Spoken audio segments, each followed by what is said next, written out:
नमस्ते। Hello everyone. कल हमने रूपक के सारे भेदों का अध्ययन किया और आज हम उससे आगे उत्प्रेक्षा अलंकार का अध्ययन करेंगे आज। और उत्प्रेक्षा अलंकार के भी विस्तृत भेदों सहित वर्णन है। साहित्य दर्पण में आचार्य विश्वनाथ ने काफ़ी विस्तृत रूप से वर्णन किया है और मैंने कोशिश की है कि मैं आपको जो आवश्यक हैं वहाँ तक मैं आपको ले जाऊँ। उसमें से आपको जो एग्ज़ाम में लिखना हो वो आप करें, है ना। तो बाकी जितना भी मैंने इस लेक्चर में आपके लिए इस अध्ययन को समेटा है वह काफ़ी पर्याप्त है। तो देखिए, उत्प्रेक्षा अलंकार।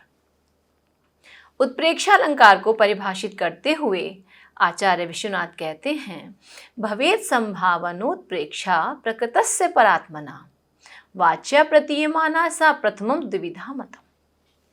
तो देखिए, ये जो उत्प्रेक्षा है तो किसी प्रस्तुत वस्तु की अप्रस्तुत के रूप में संभावना करने को उत्प्रेक्षा कहते हैं, जिसमें एक कोटि उत्कृष्ट रहे, है ना, उसे संशय ज्ञान कहते हैं और उस संशय ज्ञान को संभावना कहते हैं। तो देखिए, जैसे मैं आपको बताती हूँ कि आपको आसान रूप से पहले कैसे समझाया जाए, हैं। तो जैसे एक कमरा बंद है, आप गए, आपकी मम्मी ने कहा कि भाई बेटा इसमें से ये सामान लेके आओ, आप गए। तो आपने क्या करा कि जैसे ही आपने कमरे को खोला और वहाँ पर कमरे को खोलने के बाद वो देखा, आपने लाइट नहीं जलाई और आपका पैर एकदम से किसी रस्सी पर पड़ गया। तो आपने उस रस्सी को मानो सर्प है ना, ऐसा माना कि अरे सर्प है, एकदम से आप डरे, है ना। तो क्या माना आपने रस्सी को? सर्प की आकृति जैसा था तो आपने उसको माना। क्यों माना? क्योंकि आपको वो पता नहीं था कि भाई क्या है क्या नहीं। लेकिन जैसे ही आप उसमें प्रकाश करते हैं कक्ष में, आपको पता चल जाता है। आप चाहे फिर हंसें या कुछ भी करें, अपनी मूर्खता, अरे भाई हमने ऐसे समझ लिया, वो अलग बात है। तो मान लिया आपने, है ना। क्या माना? कि उस रस्सी को सर्प के जैसे माना, है ना। तो वहाँ आपने उसमें संभावना की। क्या करी? संदेह था आपको, है ना, देखा नहीं था, पर फिर भी आपने उस संदेह को प्रबलता से माना और आप एकदम से डर गए, है ना। तो ये जो हमारे संभावना होती है, तो जहाँ संभावना प्रस्तुत की जाए और कैसी? प्रस्तुत वस्तु की अप्रस्तुत के रूप में जब संभावना की जाए, उसे हम उत्प्रेक्षा अलंकार कहते हैं। हिंदी में कहते हैं मनु मानो, है ना, जनु जानो, तो मनु मानो, मान लो ऐसा है ना, माना ऐसा है। तो जैसे हम ये मानते हैं, ये सब हमारी क्या होती है? उत्प्रेक्षा होती है। तो संस्कृत में देखिए, भवेत् संभावनोत्प्रेक्षा प्रकृतस्य परात्मना वाच्या प्रतीयमाना सा प्रथमम द्विविधा मतम। तो किसको कहते हैं? कि किसी प्रस्तुत वस्तु की अप्रस्तुत के रूप में संभावना करने को उत्प्रेक्षा कहते हैं। अब आगे देखेंगे कि देखिए इसमें क्या विशेष बात हुई कि उत्प्रेक्षा अलंकार में उपमान की कोटि प्रबल रहती है ना। यानी दो चीज़ें, उपमेय और उपमान। तो उपमान प्रबल है और उपमेय भी ज्ञात रहता है ना। वो तो मैंने आप जो अभी रस्सी वाला और वो समझने वाली जो बात बताई, वो सिर्फ आपको समझाने के लिए कि बताई है केवल, उसका इससे कोई ये नहीं कि लेना देना हो, ऐसा, है ना। तो उपमेय और उपमान, हमें काव्य में क्या देखना है? अलंकार में उपमेय और उपमान। तो यहाँ क्या होगा कि उपमेय भी ज्ञात रहता है और उपमान भी, उपमान की कोटि प्रबल रहती है। दो चीज़ें, उपमेय और उपमान। तो उपमान की जो कोटि है वह प्रबल है और उपमेय भी ज्ञात रहता है। संशय कल्पित होता है, वास्तविक नहीं। वहाँ पे क्या था? वहाँ उस समय के लिए बिल्कुल वास्तविक लगा और हम एकदम से डर जाते हैं कि क्या हुआ, है ना। तो वो वास्तविक हुआ। लेकिन यहाँ क्या होता है कवि की कल्पना का चमत्कार होता है। तो कवि की कल्पना के चमत्कार के कारण ही वह संशय कैसा हुआ, कल्पित होता है, वास्तविक नहीं होता है। मन्ये, शंके, जैसे आपको उपमा अलंकार में बताया गया था, इव, यथा, है ना। उसी प्रकार से जो उत्प्रेक्षा अलंकार है उसमें देखिए, मन्ये, शंके, ध्रुवम, प्रायः, नूनम, जाने, अवैमि, ऊहे, तर्कयामि, इव इत्यादि पद उत्प्रेक्षा के वाचक होते हैं। इस सारे पदों में एक ऐसा पद है कि जो उपमा में भी है और उत्प्रेक्षा में भी है। तो इसका जब आएगा तो मैं बताऊंगी कि कहाँ उपमा में और कैसे। वैसे उपमा में डायरेक्ट किसी के भी साथ नहीं हो, मतलब कैसे भी रह सकता है वो, लेकिन जब वो क्रिया के साथ होता है तब वह उत्प्रेक्षा में होता है। इस बात का आपको ध्यान रखना चाहिए। तो कौन कौन से पद हुए, मन्ये, शंके, ध्रुवम, प्रायः, नूनम, जाने, अवैमि, ऊहे, तर्कयामि, इव, ये सभी जो पद हैं वह उत्प्रेक्षा के वाचक हैं। अब देखिए उत्प्रेक्षा के भेद। तो ये उत्प्रेक्षा के भेद हैं और भेद काफ़ी सारे हैं। मैंने बता दिया कि आप लोगों के लिए जो आवश्यक हैं वहीं तक मैं आपके इस उपमा के भेदों को लेकर गई हूँ। तो वाच्या प्रतीयमाना सा प्रथमम द्विविधा मता, वाच्यवादि प्रयोगे स्याद अप्रयोगे परा पुनः, जातिर्गुण क्रियाद्रव्यम यद उत्प्रेक्षम दयोरपि तद अष्टधापि प्रत्येकम भावा भावाभिमानतः, गुण क्रिया स्वरूपत्वात् निमित्तस्य पुनश्चयताः द्वात्रिंशत् विधताम यान्ति। तो ये उत्प्रेक्षा के यहाँ पर 32 भेद हो रहे हैं जो इन्होंने बताए हैं। अब ये जो भेद बताए गए तो वहाँ शुरुआत कैसे करेंगे हम देखिए। सबसे पहले उत्प्रेक्षा के 2 भेद होते हैं। कौन कौन से भेद होते हैं, वाच्योत्प्रेक्षा, वाच्या प्रतीयमाना उसकी परिभाषा में बताया था। तो क्या, पहला वाच्योत्प्रेक्षा और दूसरा प्रतीयमानोत्प्रेक्षा। अब देखिए उत्प्रेक्षा के भेद। जहां इव आदि उत्प्रेक्षा वाचक शब्दों का प्रयोग होता है वहां वाच्य उत्प्रेक्षा होती है। यानी जो भी उत्प्रेक्षा के वाचक अभी आपको 9-10 पद बताए थे, मन्ये, जाने, अवैमि, है ना, ऊह इत्यादि, तो ये जो पद हैं यदि ये वाच्य होवे किसी पद्य में तो क्या होगा, वहां पर वाच्य उत्प्रेक्षा होती है। और जहां ये नहीं होते हैं, ये जो उत्प्रेक्षावाचक शब्द थे वहां नहीं होते हैं, वहां प्रतीयमाना उत्प्रेक्षा होती है। क्लियर? पुनः देखिए, जहां इव आदि अर्थात मन्ये, ध्रुवम, शंके, इव आदि उत्प्रेक्षावाचक शब्दों का प्रयोग होता है, जहां से तात्पर्य है जिस पद्य में या किसी श्लोक में, तो वहां कौन सी उत्प्रेक्षा होगी, वाच्य। तो वहां वाच्यात्प्रेक्षा अर्थात वाच्योत्प्रेक्षा होगी। और जहां इनका उत्प्रेक्षावाचक पदों का वर्णन नहीं है, उनका कोई प्रयोग नहीं आ रहा है, वहां पर वह प्रतीयमाना उत्प्रेक्षा होगी। अब देखिए, इन दोनों में कहीं जाति उत्प्रेक्ष रहती है और कहीं गुण उत्प्रेक्ष रहता है, एवं कहीं क्रिया उत्प्रेक्ष रहती है, कहीं द्रव्य उत्प्रेक्ष रहता है। तो इस प्रकार उक्त दोनों के 4 भेद हो जाते हैं। वाच्य और प्रतीयमाना कैसे, जाति, गुण, क्रिया और द्रव्य भेद से कितनी प्रकार की हो गई, 4 दूनी 8, यानी 8 प्रकार की हो गई। अब आगे क्या करना है, इन्हीं 8 भेदों में कहीं भाव उत्प्रेक्ष रहता है और कहीं पर अभाव उत्प्रेक्ष रहता है। तो जहां भाव है और जहां अभाव है, तो इन दोनों के भेद से वह जो अभी 8 प्रकार की उत्प्रेक्षा बोली है वह कितनी हो गई, 8 दूनी 16 प्रकार की हो गई। और इन 16 में उत्प्रेक्षा का निमित्त कहीं गुण और कहीं क्रिया, तो 16 दूनी 32। तो जो इससे पहले बताया गया द्वात्रिंशत् विधताम यान्ति। तो वह जो उत्प्रेक्षा है वह कितने प्रकार की हो रही है? 32 प्रकार की हो रही है। ये देखिए, ये किस तरह से 32 प्रकार की हो रही है। अब हम इनके उदाहरणों को स्पष्ट करेंगे, उनको पढ़ेंगे। तो जाति उत्प्रेक्षा कैसे? उरुह कुरंग दृश चंचल चेलांचलो भाति सपताकः कनकमयो विजयस्तंभः स्मरस्यैव। अब देखिए, वायु के, इसका पहले एक बार हम अर्थ पढ़ते हैं। वायु के वेग से चंचल बने हुए वस्त्र के अंचल से मनोहर, इस मृग शावक नयनी का उरु जंघा ऐसा प्रतीत होता है जैसे कामदेव का पताका से युक्त स्वर्ण निमित विजय स्तंभ होवे, है ना।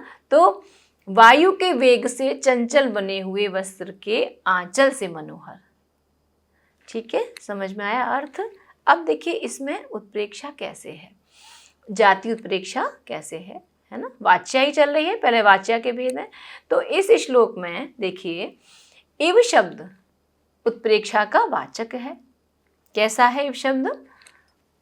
स्मरस्यैव, तो यह उत्प्रेक्षा का वाचक है। यहाँ पर विजय स्तंभ का स्वरूप उत्प्रेक्षित है। विजय स्तंभ का, यहाँ पर स्तंभ शब्द उसका वाचक है और गौरत्व आदि साधारण धर्म उत्प्रेक्षा के निमित्त हैं। तो चूंकि जो विजय स्तंभ बहुत का वाचक है, अतएव यहाँ पर जाति उत्प्रेक्षा है। तो इसको संधि करके लिख दिया, जाति उत्प्रेक्षा। जाति उत्प्रेक्षा को संधि शब्द जब बनाया संधि करके, तो क्या बना? जाति उत्प्रेक्षा। अच्छा, जाति कैसे होती है? जाति की मैं आपको एक छोटी सी बात बताना चाहूँगी कि जैसे मान लीजिए अब पशुओं की बात चले, जाति, तो मान लीजिए भैंस की बात चल रही है कि भैंस है ना, भाई क्या है ये पशु की भैंस है। तो अब भैंस की जो जाति है, क्या कोई ऐसी भैंस होती है आपने देखी जो कभी सफ़ेद हो? इंडिया में तो सारी भैंसें काली हैं भाई, अमेरिका में सारी सफ़ेद हैं, या लंदन की सफ़ेद है। कभी सुना है ऐसा?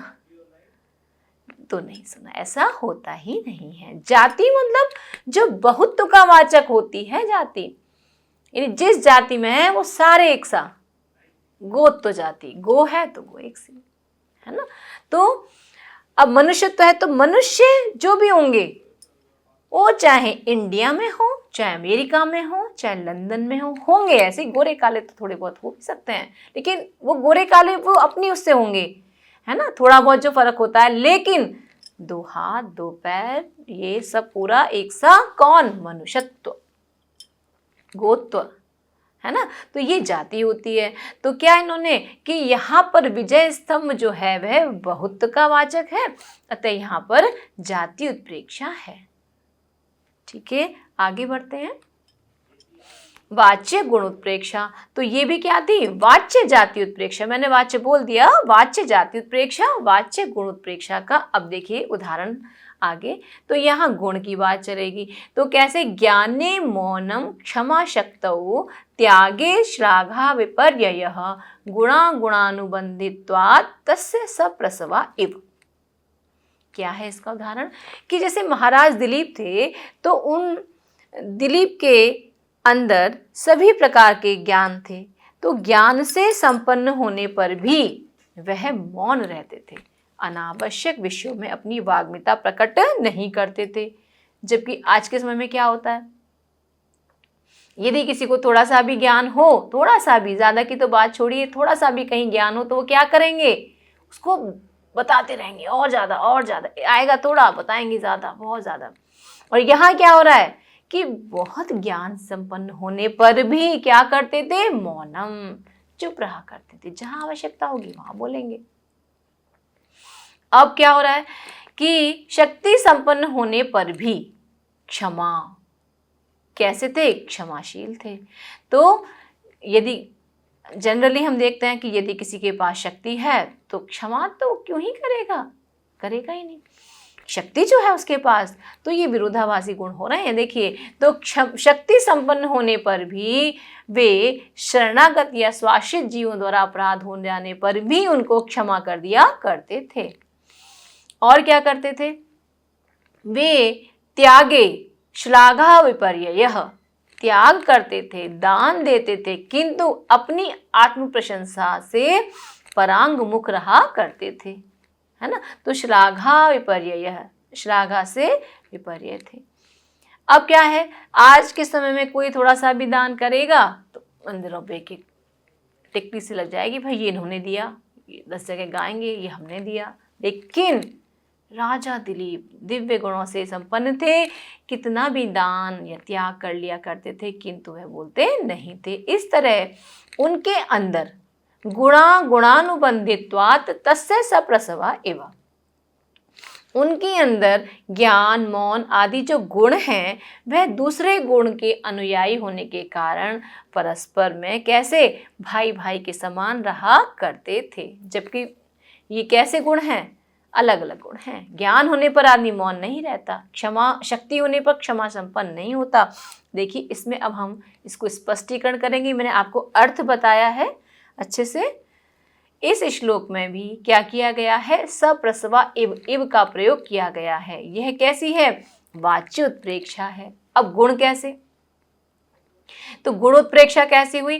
किंच गुणों का सप्रसवत्व, यानी जो परस्पर में सहोदरत्व गुण है वो है, वह उनमें वे गुण हैं एक साथ विराजमान हैं उनके अंदर। तो जो गुणों का सप्रसवत्व होना क्या है? ये गुण है। ये है जो श्लोक है वह किसका उदाहरण हो गया? वाच्य गुणोत्प्रेक्षा का उदाहरण हो गया। तो वाच्य के 2 हो गए, आगे बढ़ेंगे हम। अब वाच्य क्रियोत्प्रेक्षा का उदाहरण। गंगांभसी सुरत्राण तव निर्याण निस्वनः स्नाति वारी वधु वर्ग गर्भ पातन पातकी। क्या कह रहे हैं यहाँ? देखिए कि उत्प्रेक्षा अलंकार हो या रूपक अलंकार हो या अन्य अलंकार, हम अर्थ अलंकार के पढ़ेंगे या उपमा था, इन सब का पहले हमें अर्थ यदि क्लियर होता है तो हमें वह स्पष्ट रूप से समझ में आते हैं। इसीलिए मैंने इनका सबका यहाँ पर आपको अर्थ भी बताती जा रही हूँ। तो हे देवताओं के रक्षक भगवान श्री कृष्ण, शत्रुओं की नगरी पर आक्रमण करने के लिए आपके प्रस्थान करने के समय जो नगाड़ों की ध्वनि होती है उससे आपके शत्रुओं की पत्नियां अत्यंत भयभीत होती हैं। मानो गर्भपात जन्य पाप के कारण पातकी बनी हुई वह दुंदुभी ध्वनि अपने पाप का प्रक्षालन करने के लिए मानो गंगा के जल में स्नान कर रही हो। अर्थात आपकी युद्धार्थ प्रस्थान कालिक ध्वनि गंगा तट पर्यंत सुनाई देती है ना। तो क्या हो रहा है कि यहाँ पर भगवान के रक्षक, देवताओं के रक्षक भगवान श्री कृष्ण से बात कही गई है। ठीक है, अब देखें आगे इसका। इस श्लोक में उत्प्रेक्षा वाचक इव जो शब्द है उसका प्रयोग होने से यह वाच्य उत्प्रेक्षा हो गई। क्लियर? और वह उत्प्रेक्षा स्नान क्रिया की होने के कारण क्या है? स्नान क्रिया होती है एक, है ना। तो स्नान क्रिया की वाचक होने के कारण यह कैसी हो गई? वाच्य क्रियोत्प्रेक्षा हो गई। ठीक है। अब वाच्य द्रव्योत्प्रेक्षा का उदाहरण। मुखमेणि दृशो भाति पूर्ण चंद्र इवापरः। इस मृगनयनी का जो मुख है वह दूसरे चंद्रमा के समान सुशोभित हो रहा है। अब देखिए यहाँ पर चंद्रमा एक ही है तो चंद्र तो जाति तो नहीं हो सकती, इसीलिए यहाँ पर द्रव्योत्प्रेक्षा है, जाति उत्प्रेक्षा नहीं है, क्योंकि चंद्रमा कितना है? एक। तो इसीलिए यहाँ पर क्या हो गया? एव आ रहा है पद, इसीलिए क्या हो रहा है यहाँ पर? वाच्य भी है और द्रव्य उत्प्रेक्षा भी है। इस तरह से यह उदाहरण किसका हो गया? वाच्य द्रव्योत्प्रेक्षा का हो गया। ये चारों श्लोक जो हैं भाव अभिमान, तो भावाभिमान के उदाहरण हैं। इन चारों श्लोकों में भाव रूप जो पदार्थ है वह उत्प्रेक्ष है। अब देखिए, आपको लग रहा होगा कितनी बड़ी उत्प्रेक्षा हो गई, अभी तो और है इसमें, बता रही हूँ। लेकिन आपको क्या करना है, बीच में मैं पुनः आपसे कह रही हूँ कि आप इसको ये मत सोचिए इतना लंबा लेक्चर हमारा, आप ये सोचिए आपको कौन सा इसमें से उदाहरण अच्छा लग रहा है, आपको वो एग्जाम में देना है।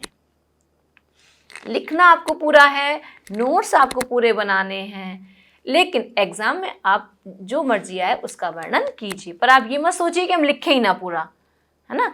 तो इन अलंकारों को पढ़ने का क्रम मैं प्रारंभ से ही बता रही हूँ कि आपको कॉपी और पेन पे शांति से पूरा लिख लेना है सुन के इसको, ताकि बार बार आपको ये ऑनलाइन ऐसे ना देखना। आपके पास जब लिखा होगा, आपने लेक्चर को नोटेड डाउन कर लिया, तो आपको पढ़ने में आसानी होगी। और क्योंकि जब आप लिखते हो, कई बार सुनने के बाद जब हम लिखते हैं तो लिखने से हमारी काफ़ी सारी चीज़ें क्लियर हो जाती हैं, फिर आप उसको दोबारा पढ़ते हो लिखा है तो। इसलिए आपको क्या करना है, इसको पूरा अच्छे से शांति से सुनिए, समझिए और लिखिए। फिर आपको जब जो श्लोक, जो उदाहरण आपको उत्प्रेक्षा की परिभाषा और मुख्य बिंदु बताने के बाद जो उदाहरण देना हो वो आप उदाहरण उसका दे सकते हैं। तो अब हम आगे बढ़ें। अब अभावोत्प्रेक्षा का उदाहरण, ये भाव में चले गए, अब ये अभाव का।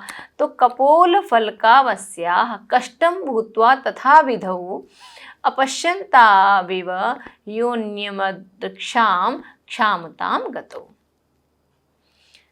कितने कष्ट की बात है कि इस सुंदरी के कमनीय कोप, कपोल एक स्त्री है, सुंदरी है, उसके जो ये कपोल में गाल हैं इसी समय में बड़े सुंदर और ऐसे होते हैं, किसी किसी के थोड़े मतलब अच्छे रहे होंगे, लेकिन अब वो क्षाम हो गई हैं, क्रश हो गई हैं। तो ये जो गाल हैं ये भी थोड़े पतले हो गए हैं। तो यहाँ देखिए कपोल फलकावस्या, तो दो है ना, कपोल फलक दो है, कपोल, तो अस्या इसके। अब कैसे हो रहे, कष्टम भूत्वा तथा विदौ, जो जिसने पहले देखा होगा वो आज अब देख रहा है तो कह रहा कितने कष्ट की बात है। तो वे आज इतने क्षाम हो गए हैं कि मानो एक दूसरे को देखते ही नहीं हैं। अब जैसे ये गाल हमारे यदि थोड़े अच्छे से हैं तो क्या होगा, तो ऊंचे तक ऊपर तक आते तो ये देख नहीं रहे इसको, कब, आज पतले हो गए तो एक दूसरे को देख नहीं रहे। तो क्रश हो जाने के कारण मानो एक दूसरे के दर्शन से वंचित हैं या संकुचित हैं। अब देखिए यहाँ अपश्यन्ताविव, इस शब्द से दर्शन क्रिया का अभाव उत्प्रेक्ष है। क्या है, दर्शन क्रिया का अभाव उत्प्रेक्ष है और क्षामता गमन उसका परिणाम है। क्षामता गमन यानी कमजोर हो गए हैं, पतले हो गए हैं, क्षामता को प्राप्त हो गए हैं, ये उसका कारण है। तो यहाँ पर कौन सी हुई, अभावोत्प्रेक्षा हो गई। अब देखिए सारे हमने प्रतिवाच्य के बताए तो वो 4 हो गए और उसके बाद एक अभाव का बता दिया, ताकि ये पता भी चले कि भाई अभाव के कैसे होते हैं। अब इसके बाद हमें चलना है प्रतीयमानोत्प्रेक्षा। तो प्रतीयमानोत्प्रेक्षा का अब हम उदाहरण पढ़ेंगे। देखिए तन्वंग्यास तनयुग में मुखम न प्रकटीकृतम हाराय गुणिने स्थानम न दत्तम इति लज्जया। क्या कह रहे हैं, पहले इसका अर्थ देखते हैं कि गुणी अर्थात गुणी हार के लिए स्थान नहीं दिया, यानी सूत्र युक्त हार के लिए स्थान नहीं दिया। इस लज्जा से तन्वी के स्तनवंद ने मुख प्रकट नहीं किया।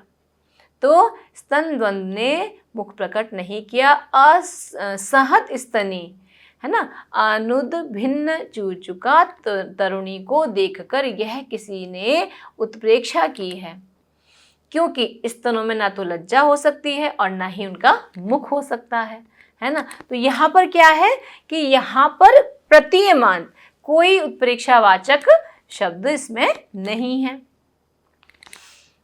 तो यहाँ लज्जा हेतु उत्प्रेक्ष है, इवादी पद के न होने से यह प्रतीयमानोत्प्रेक्षा है। ठीक है, इसी प्रकार हमें और भी उदाहरण जानने चाहिए। मैंने आपको पहले ही बताया कि आचार्य विश्वनाथ ने साहित्य दर्पण में इसको विस्तृत वर्णित किया है ना। तो आप इसका और अध्ययन करें और पढ़ना चाहें तो जरूर पढ़िए। इसी तरह से इसके उदाहरण होते हैं। अब हम उत्प्रेक्षा के जो महत्वपूर्ण बिंदु हैं, यानी जो इसके भेद प्रभेद हैं, उनको अब हम शॉर्ट में बताएंगे आपको। इन दोनों स्लाइड्स में, जो स्लाइड्स मेरी अब आ रही हैं, इन दोनों में आपको जो विस्तृत भेद हैं उनको मैंने पंक्तिबद्ध करके लिख दिया है। कभी किसी तरह से नेट में ये प्रश्न आ ही जाए कि कितने भेद हैं, तो आप इसको पढ़ के बता भी सकते हैं। देखिए, पूर्वोक्त वाच्य और प्रतीयमाना उत्प्रेक्षा जो थी, उसके भेदों में से वाच्य उत्प्रेक्षा के तो मैंने 16 बताए थे आपको पहले ही। तो 16 भेद थे, उनमें द्रव्य को छोड़कर जाति गुण क्रिय उत्प्रेक्षा के 12 भेदों के प्रत्येक के 3-3 भेद हो रहे हैं। तो स्वरूप उत्प्रेक्षा, हेतु उत्प्रेक्षा और फलोत्प्रेक्षा कौन कौन से, दोबारा बोलिए। स्वरूप उत्प्रेक्षा, स्वरूपोत्प्रेक्षा, हेतुत्प्रेक्षा और फलोत्प्रेक्षा। इस प्रकार उक्त 12 भेदों के 36 भेद हो गए। ठीक है, और द्रव्य में केवल स्वरूप की ही उत्प्रेक्षा हो सकती है, अतः उसके 4 ही भेद होते हैं। तो कितने हो गए? 36 में 4 मिलाए हमने, क्योंकि वहां पर छोड़ा था ना हमने द्रव्य को। तो कितने हो गए ये कुल मिलाकर? 36 और 4 40 हो गए। अब 40 के बाद देखिए, उक्त तो इन 40 भेदों में से जो स्वरूपोत्प्रेक्षा है उसके 16 भेद हैं। उनमें कहीं उत्प्रेक्षा का निमित्त शब्द से उक्त है, कहीं आक्षेप से लभ्य होता है। तो कैसे? कहीं शब्द से उक्त है और कहीं आक्षेप से युक्त है। तो कैसा हुआ? वह 16 कितने हो गए? 32 भेद हो गए। तो कौन से के? स्वरूप उत्प्रेक्षा के जो 16 भेद थे उसके। ठीक है, अब पहले 40 भेद थे, उनमें 16 और मिल गए। 40 तो थे ही थे। उन 40 में से जो स्वरूपोत्प्रेक्षा थे उसके जो भेद थे वो कितने और बढ़ गए? उसमें 16 और मिल गए। तो 40 और 16 कितने हो गए? 56 भेद हो जाते हैं। तो इस तरह से सब मिलाकर के वाच्य उत्प्रेक्षा के 56 भेद हो जाते हैं। अब देखिए, यहाँ पर मैं आपको उत्प्रेक्षा का एक उदाहरण अभ्यास हेतु बोल रही हूँ, फिर हम इसको पूरा करेंगे। देखिए, लिम्पतीव तमुअंगानी वर्षतीवांजनम नभः असत पुरुष सेवेव दृष्टिर्विफलताम गता। ये इस श्लोक को पढ़ के आपको शायद याद भी आ जाए। मृच्छकटिकम का बहुत ही प्रसिद्ध श्लोक है। देखिए, तो लिम्पतीव तमुअंगानी वर्षतीवांजनम नभः असत पुरुष सेवेव दृष्टिर्विफलताम गता। अब देखिए, जब नायिका नायक से मिलने गई है तो उस समय इतना अधिक अंधकार था, इतना अधिक अंधकार था कि अंधकार अंगों को लीप्सा कर रहा है। लिप्त मतलब लीप्सा रहा है, जैसे मान लीजिए इतना है। लीपना शब्द जानते हैं? लिप्त करना क्या होता है? कि जैसे आप लोगों ने देखा होगा कि जो गांव में पहले गोबर से लीपते थे घरों को, है ना। तो जैसे गोबर है, गाय का गोबर हुआ, तो उससे क्या करते थे, जो आंगन होते थे, जो बाहर का बैठने, उसको लीपते थे पूरा एक सा करके। कोई भी इतना सा भी पार्ट उसमें बचता नहीं था, तो बिल्कुल ऐसे लीपते थे। तो लीपना अर्थात इतना ज्यादा है अंधकार कि मानो अंगों को लीप सा रहा हो और आकाश मानो काजल की वर्षा कर रहा हो। तो बरस रहा हो, इतना आकाश कैसे? मानो काजल को बरसा रहा हो, काजल की वर्षा कर रहा हो, ऐसा दिख रहा था। जैसे दुष्टों की सेवा निरर्थक होती है, वैसे ही मेरी दृष्टि भी इस समय कैसी हो गई है? निष्फल हो गई है। तो यहां देखिए, लिम्पतीव और वर्षतीव में, किसमें? लिम्पतीव, लिम्पति प्लस एव क्रिया के साथ है, तो क्रिया के साथ इव होने के कारण यह क्रियोत्प्रेक्षा का उदाहरण है।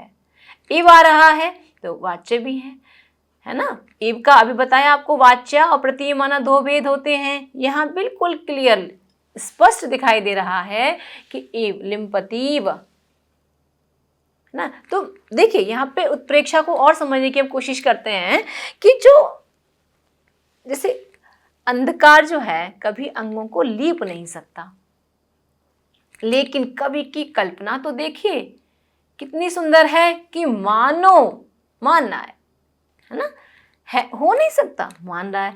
तो अंधकार अंगों को लीप सा रहा है, मानो लीप रहा हो। और क्या कभी आकाश काजल बरसा सकता है? नहीं बरसा सकता, लेकिन कवि की कल्पना का चमत्कार है कि आकाश मानो काजल बरसा रहा है।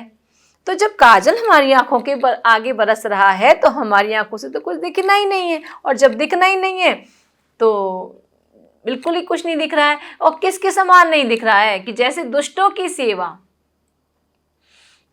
सेवा निरर्थक होती है, वैसे तो इसमें उपमा भी है ना। नीचे वाली जो पंक्ति है इसमें उपमा है, लेकिन लिंपतीव तमो अंगानी वर्षतीवांजनम नभः इतना प्रयोग प्रसिद्ध है, तो मैंने सोचा मैं आपको इसके द्वारा, इस उदाहरण के द्वारा थोड़ा और अच्छी तरह समझा पाऊँ, इसलिए मैंने ये उदाहरण लिया है। उपमा और प्रेक्षा इसमें दोनों हैं। नीचे वाली पंक्ति में असत पुरुष सेवे, जैसे असत पुरुषों की सेवा निष्फल हो जाती है, विफल हो जाती है, वैसे ही मेरी दृष्टि कैसी हो गई है?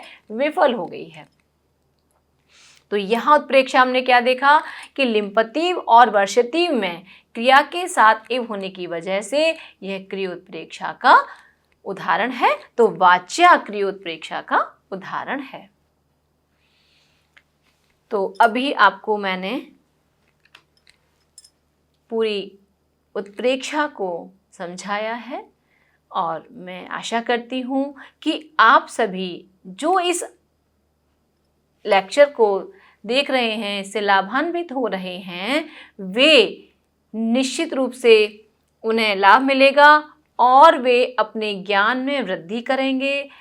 और इस जो अलंकारों का विषय है या जो साहित्य के विषय होते हैं, उसको केवल देख करके काम नहीं चलता है, इसको आपको नोट्स भी बनाने होते हैं। मैं पुनः पुनः आप लोगों से आग्रह कर रही हूँ कि आप इसका नोट्स बना करके अध्ययन करें। तो जब आप नोट्स बना के अध्ययन करेंगे तो यह आप लोगों के लिए और अधिक फलदायी होंगे। धन्यवाद।